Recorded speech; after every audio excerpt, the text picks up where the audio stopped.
Melalui kisah ini kita bisa menemukan fakta tentang bagaimana keadaan sesungguhnya ruh yang sudah meninggal, dan sebagai bantahan tentang adanya ruh yang bergentayangan sebelum 7 hari. Dari sebuah hadis sahih yang diriwayatkan oleh Imam Ahmad dari Al-Bara bin Azib radhiyallahu an yang menceritakannya dari Rasulullah SAW. Zadan bin Al-Bara bin Azib pernah berkata, kami pernah pergi bersama Rasulullah untuk mengantar jenazah. Beliau pun duduk di atas kuburan dan kami pun duduk di sebelahnya. Kami terdiam dan tenang seperti di atas kepala kami ada seekor burung. Sambil menguburkan jenazah tersebut, Rasulullah pun berkata, aku berlindung kepada Allah dari siksa kubur. Beliau mengucapkannya sampai 3 kali. Selanjutnya beliau pun bersabda, sesungguhnya orang yang beriman jika akan pindah ke alam akhirat dan meninggalkan dunia, maka para malaikat itu turun kepadanya. Wajah para malaikat itu seperti matahari dan setiap dari mereka membawa wewangian dari surga dan kain kafan. Mereka pun duduk di dekat orang yang beriman sejauh mata memandang. Kemudian malaikat pencabut nyawa pun duduk di dekat kepalanya dan berkata, wahai jiwa yang baik, keluarlah menuju ampunan dan keriduan Allah. Rasulullah pun kemudian bersabda, ruh orang beriman pun keluar dari jasadnya seperti halnya air keluar dari mulut kendi. Malaikat pencabut nyawa segera mengambilnya. Lalu ketika ruh itu telah berada dalam genggamannya, para malaikat yang lain tidak membiarkan ruh orang beriman itu berada di tangan malaikat pencabut nyawa meski sekejap. Hingga kemudian mereka pun mengambilnya dan menaruhnya di atas kain kafan surga yang penuh dengan wewangian surga. Dari ruh orang beriman keluarlah wewangian paling harum yang pernah ada di muka bumi. Rasulullah pun melanjutkan, kemudian para malaikat naik membawa ruh orang beriman dan setiap kali mereka melewati para malaikat, maka mereka pun bertanya, ruh siapa yang harum ini? Mereka pun menjawab, ini adalah si Fulan bin Fulan, sambil menyebutkan nama terbaik yang pernah menjadi sebutannya ketika di dunia. Hingga kemudian mereka pun berhenti di langit kedua. Mereka pun minta dibukakan bagi ruh tersebut, kemudian dibukakanlah untuknya.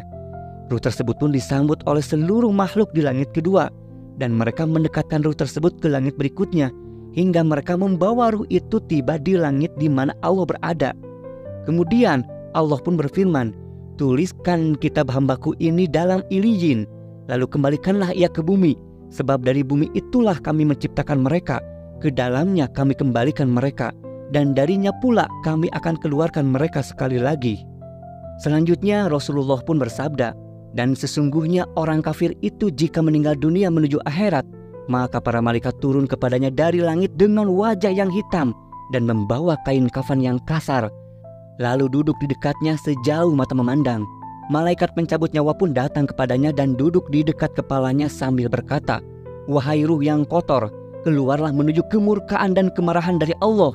Kemudian ruh pun berpisah dari jasadnya, dan malaikat mencabutnya seperti mencabut besi panas dari wol yang basah. Selanjutnya malaikat pencabut nyawa pun mengambilnya, dan jika sudah dia ambil, maka para malaikat yang lain tidak membiarkan ruh tersebut di tangannya sekejap mata, hingga kemudian mereka meletakkannya di dalam kain kasar tersebut. Daripadanya keluar bau yang paling busuk yang pernah ada di muka bumi. Para malaikat pun membawanya naik, dan setiap kali melewati malaikat, mereka bertanya, ruh busuk siapakah ini? Para malaikat pun menjawab, ini adalah si Fulan bin Fulan, sambil menyebutkan seburuk-buruknya nama yang dialamatkan kepadanya ketika di dunia. Ruh itu pun kemudian dibawa naik hingga sampai ke langit dunia. Ia meminta agar pintu langit itu dibuka, namun tidak juga dibukakan untuknya. Kemudian Rasul pun membacakan firman Allah Quran Surat Al-A'raf ayat ke-40. Sesungguhnya orang-orang yang mendustakan ayat-ayat kami dan menyombongkan diri terhadapnya, sekali-kali tidak akan dibukakan bagi mereka pintu-pintu langit, dan tidak pula mereka masuk ke dalam surga hingga unta masuk ke lubang jarum. Kemudian Allah pun berkata, tuliskan kitabnya di Sijin, di bumi yang terbawah. Kemudian ruh tersebut dilemparkan begitu saja. Selanjutnya Rasulullah pun membacakan firman Allah Quran Surat Al-Hajj ayat ke-31. Barang siapa menyekutukan sesuatu dengan Allah, maka ia seolah-olah jatuh dari langit lalu disambar oleh burung atau diterbangkan angin ke tempat yang jauh. Hadis serupa juga disebutkan dalam kitab Sahih Muslim dari jalur Abu Hurairah radhiyallahu an. Pada akhir riwayat dikatakan, ruh orang kafir akan mengeluarkan bau busuk dan dikatakan kepadanya, rasakanlah siksaan hingga kiamat datang. Dari riwayat ini kita bisa mengetahui bahwa tidak ada dalam ajaran Islam sebuah riwayat yang menyebutkan bahwa ruh orang yang sudah meninggal akan kembali ke dunia menyerupai orang-orang tertentu, atau bahkan masuk ke tubuh seseorang hanya untuk menyampaikan suatu amanah, suatu pesan, permintaan, atau berkomunikasi secara langsung dengan orang-orang yang ditinggalkannya. Adapun jika ada orang yang mengatakan bahwa ia melihat ruh yang menyerupai orang yang sudah meninggal, atau orang yang kesurupan mengaku bahwa dia adalah arwah yang sudah meninggal, kemungkinan hal tersebut hanyalah halusinasi semata atau tipuan setan dari golongan jin. Dan untuk hal ini bahkan Allah Subhanahu wa Ta'ala pun menegaskan dalam Quran Surat Al-Mu'minun ayat ke-99 dan 100.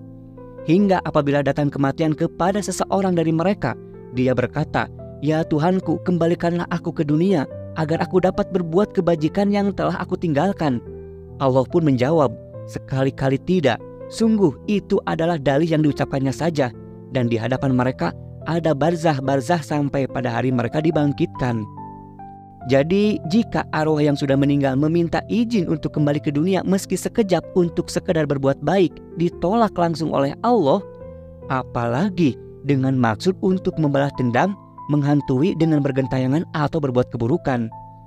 Meski ada sebuah hadis yang bersumber dari Abu Hurairah dan terdapat dalam kitab Durratun Nasihin yang menyatakan bahwa ruh orang Islam yang meninggal akan berputar-putar di sekitar rumahnya selama 1 bulan sejak meninggalnya, dan setelah itu berputar-putar di sekitar makamnya selama 1 tahun.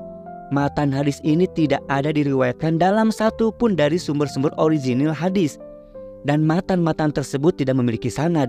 Maka atas dasar itu, para ulama ahli hadis menyimpulkan bahwa matan tersebut sama sekali bukan hadis Nabi Muhammad. Apalagi jika isi hadis itu bertentangan dengan dalil Al-Quran dan hadis sahih lainnya, maka tingkat derajat hadis tersebut bisa masuk ke dalam jajaran hadis doif bahkan hadis palsu. Wallahu a'lam bishawab.